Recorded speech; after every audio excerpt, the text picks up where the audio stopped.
Welcome friends. Today we will discuss about the short story of Garden of Walking Paths, and it's written by George Louis Borges. And first we will discuss about the biography of writer.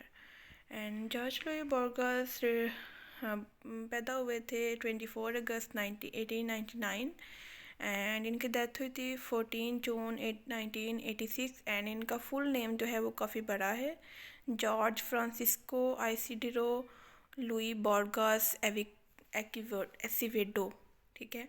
And ये एक short story writer थे, essays थे, पोइस थे, translator थे and critic थे, ठीक है। और ये एडिटर भी थे, फिलोसोफर भी थे और लाइब्रेरियन भी थे, ठीक है। तो इनका जो की ऑफ फिगर है राइटिंग का वो स्पेनिश लैंग्वेज लिटरेचर है, ठीक है। एंड अपनी एज के लास्ट डेज में ये ब्लाइंड हो गए थे लास्ट ईयर्स में 1955 में, ठीक है। एंड इनकी जो ये इन्फ्लुएंस थे एडगर एलन पो से एंड फ्रांस कफ्का से, और इन्होंने काफ़ी ज़्यादा जो है वो प्राइज़ भी हासिल किए थे, ठीक है, जो कि फॉर्मेंटर प्राइज़ है, ठीक है, और भी एक दो प्राइज़ हैं। और इनके नोटेबल वर्क्स हैं जिनमें आ जाता है अ यूनिवर्सल हिस्ट्री ऑफ इनफैमी जो उन्होंने 1935 में लिखा था, एंड ILF है जो 1949 में लिखा था, द बुक ऑफ सैंड 1975 में लिखी थी, और लिब्रेंथ इनका एक वर्क है जो इन्होंने 1962 में लिखा था। देन हम बात करें अगर इनकी थीम्स की, इनकी जो राइटिंग्स थी उनके थीम्स क्या थे। इनके थीम्स थे metaphysics, labyrinth, free will, fate, religious allegory, logic and freeness. ये सब कुछ इनके थीम्स थे। अपनी थीम्स में आप इसी से अंदाज़ा लगाएं कि ये इन्फ्लुएंस किससे थे, एडगर एलन पो से और फ्रांस कफ्का से। और जो फ्रांस कफ्का हैं वो एक जो है वो राइटर हैं जो कि लिखते हैं मोस्टली इसके बारे में, एग्जिस्टेंशलिज्म के बारे में, अब्सर्डिज्म के बारे में। थोड़े से उनसे इन्फ्लुएंस तो इनकी राइटिंग मॉडर्निज्म की है, बट इसमें थोड़ा सा जो है ना उनका टच आता है। देन बात करें हम इनकी इसकी समरी की गार्डन ऑफ वॉकिंग पास में, तो इसमें 3 करैक्टर हैं इसके मेन। मैं आपको करैक्टर के बारे में पहले बता देती हूँ। ये इसके 3 करैक्टर हैं, Yu Tsun, doctor Stephen Albert and captain Richard Madden. तो पहले अगर हम इस करैक्टर्स को डिस्कस करें तो जो यूसन का करैक्टर है वो इसमें एक प्रोटैगनिस्ट है, ठीक है, और ये एक चाइनीज़ मैन है जो कि जर्मन गवर्नमेंट के लिए एक स्पाई का काम करता है, ठीक है। तो ये इस टाइम ब्रिटिश में है। किस लिए है वहाँ पे है ये एक जर्मन स्पाई बन के आया हुआ है, बट ये एक चाइनीज़ मैन है, ये चाइनीज़ बोलता है, ठीक है। और दूसरा करैक्टर है डॉक्टर स्टीफन एल्बर्ट का। डॉक्टर स्टीफन एल्बर्ट जो हैं ये एक ब्रिटिश मैन है जो कि इनको बहुत शौक़ है, इनको पैशन है किस बात का, ये चाइनीज़ कल्चर को स्टडी करने में बहुत खुश रहते हैं, ठीक है। ये स्कॉलर हैं, पेशेंट हैं, ठीक है। तो देन थर्ड कैरेक्टर की अगर हम बात करें तो वो है कैप्टन रिचर्ड मैडन का। जो कैप्टन रिचर्ड मैडन है ये ब्रिटिश गवर्नमेंट के लिए काम करता है, ठीक है, और स्पाइस जो होती हैं अदर कंट्रीज़ की उनको हंट करता है, ठीक है। ये एक आयरिश मैन है, ठीक है। तो ये थी इनकी 3 करैक्टर जो मेन करैक्टर हैं इसके, ठीक है। अब हम इसकी समरी की बात करें अगर, तो समरी में क्या है कि जो यूसन है वो एक स्पाई है, वो मेजर करैक्टर है स्टोरी का, और वो यहाँ पे आया हुआ है किसके लिए, वो यहाँ पे आया हुआ है कि वो ब्रिटिश ने जहाँ अपने आर्टिलरी यूनिट है जहाँ पे उन्होंने अपना असला जो है वार के लिए जो उन्होंने जमा किया है वो जहाँ पे छुपाया हुआ है जिस सिटी में, उस जगह को लोकेट करने के लिए आया है, कि वो कहाँ पे उसकी लोकेशन जो है वो पता करने के लिए आया है, ठीक है। तो वो इस लोकेशन इसने पता करके अपने चीफ को बतानी है जो कि जर्मन गवर्नमेंट का है, ठीक है। तो ये लोकेशन तो पता कर लेते हैं, ठीक है, लोकेशन पता कर लेता है, लेकिन अब ये वापस कैसे जाए और अपनी ये जो मैसेज है ये अपने बॉस को, अपने चीफ को सेंड कैसे करे। अब ये जो है ना इस कहानी में सारा इसका प्रोसेस है कि ये कैसे सेंड करेगा, ठीक है। तो इसमें क्या होता है कि जो यूसन है वो वहाँ पे इस टाइम ठीक लंदन में है, ठीक है।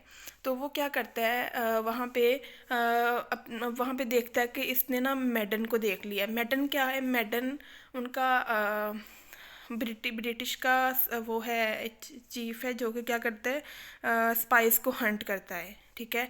यानी कि स्पाइस को ढूंढ के मार देता है दूसरे कंट्रीज़ के, ठीक है।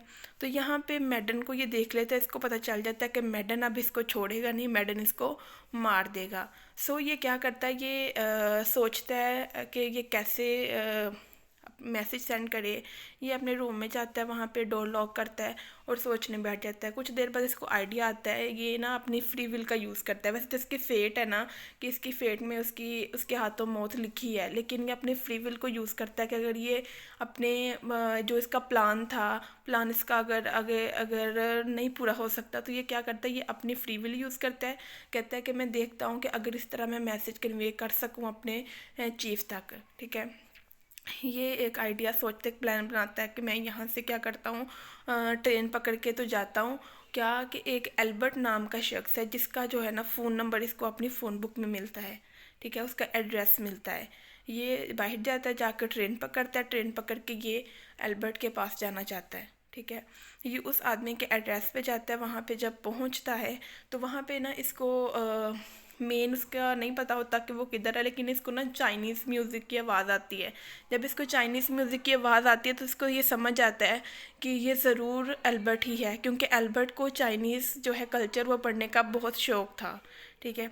तो ये जब एल्बर्ट के पास जाता है तो फिर वहाँ पे इसको जो एल्बर्ट है वो पहचान लेता है कि ये भी एक चाइनी है। तो वो बहुत खुश होता है इसको अपने घर में देख के कि मतलब उससे शौक़ है चाइनीज़ को पढ़ने का, और चाइनी खुद उसके घर में चल के आ जाता है, ठीक है।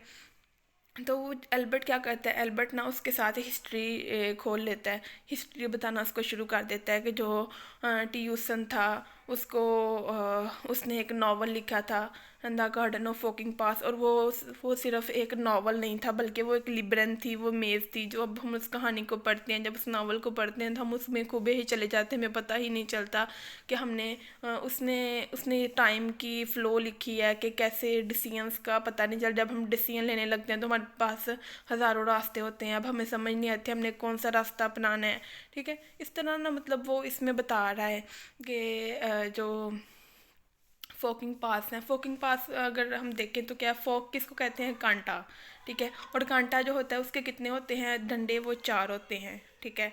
तो अब क्या है कि उसके 4 रास्ते हैं।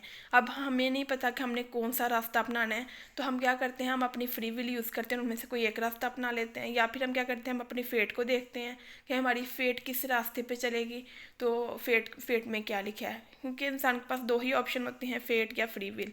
या तो वो अपनी फेट के ऊपर चलता है या फिर अपनी फ्री विल को अपना लेता है। इस तरह जो है ना वो उसने अपनी नावल में काफ़ी डिस्कस किया हुआ था। और टी यूसिन कौन है, टी यूसिन है चाइनीज़ का जो बड़ा है, चाइनीज़ का जो ग्रैंडफादर है ना उसको कहते हैं टी यूसन। तो उसने जो है ना ये नावल लिखी है द गार्डन ऑफ वॉकिंग पास, और इसके बारे में वो डिस्कस करता है एल्बर्ट किसके साथ, यूसन के साथ, ठीक है। क्योंकि यूसन चाइनीज़ है तो उसको ऑलरेडी चाइनीज़ कल्चर पढ़ने का शौक़ है। तो जब उसको पता चलता है कि ये भी एक चाइनीज़ है तो उसके साथ ये काफ़ी डिस्कस करना शुरू कर देता है। अब एल्बर्ट को तो नहीं पता कि यूसन यहाँ किस इरादे से आया है, ठीक है। जैसे ही उसको मौका मिलता है वो क्या करता है, एल्बर्ट को किल कर देता है, ठीक है। जब उसको किल करता है, शूट करता है, तो जब ये आवाज़ मैडन तक पहुंचती है, मैडन इसका पीछा करते करते हुए आ रहा होता है। जब मैडन तक ये आवाज़ पहुंचती है, मैडन क्या करता है, मैडन यूसन को किल कर देता है। और जब ये न्यूज़ जो है ये न्यूज़पेपर में आती है कि इस तरह एल्बर्ट नाम का जो शख्स है उसको यूसन ने स्पाई ने किल कर दिया, और वो स्पाई जो है उसको भी किल कर दिया गया है। जब ये जो न्यूज़ है ये जर्मन स्पाई पढ़ता है न्यूज़ में, जब वो न्यूज़ सुनता है तो वो ये बात समझ जाता है यूसन के इशारे को कि उसने एल्बर्ट नामी शख्स को क्यों मारा है। वो इसलिए मारा है कि एल्बर्ट ही वो सिटी है जहाँ पे वो सारा का सारा उनका ब्रिटिश का असलाह जो है उन्होंने रखा हुआ है, वॉर के लिए, वर्ल्ड वार 1 की बात हो रही है ये, ठीक है। तो इस तरह वो अपना जो मैसेज है वो अपने चीफ तक पहुंचाता है। उसको पता होता है कि अगर मैं अपनी फ्री विल यूज़ करूँगा, अपने मुताबिक जाऊँगा, तो ये मेरे लिए बहुत डेंजरस भी हो सकता है, यहाँ पे मेरी मौत भी हो सकती है।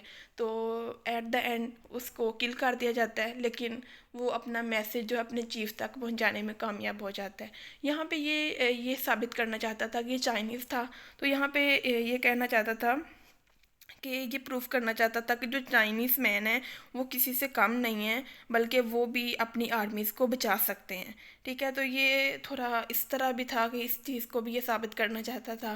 बेशक उसने अपनी मौत से ही किया, ठीक है, और वो मैसेज कन्वे करने में कामयाब हो जाए। ये इसकी स्टोरी थी। यहाँ पे जो है ना ये स्टोरी एंड हो जाती है। तो आई थिंक आप लोगों को समझ आ गई होगी, मुझे उम्मीद है। तो अगर आपको समझ आ गया तो आप मेरी इस चैनल को लाइक कर दें, सब्सक्राइब कर दें, ठीक है। एंड मेरी वीडियो को अपने फ्रेंड्स के साथ शेयर करें। और थैंक यू। अल्लाह हाफिज़।